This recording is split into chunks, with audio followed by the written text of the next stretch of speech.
Are you tired of the poor sound quality of the old cassette adapter? It's time to go wireless. You can use my gadget to listen to your music from your new phone through your old car radio with a cassette player. You don't need to use a cassette adapter. Simply get my gadget and connect it to the dongle that comes with your phone. Then set your car radio to 87.9. And then you'll be able to play music right through your older car radio. Pause the music. And play it again.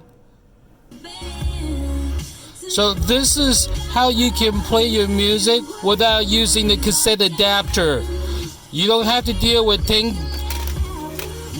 the wires, and you can go wireless with your new phone and play your new music through your older car radio. This is Wesley, the Gizmo Guy.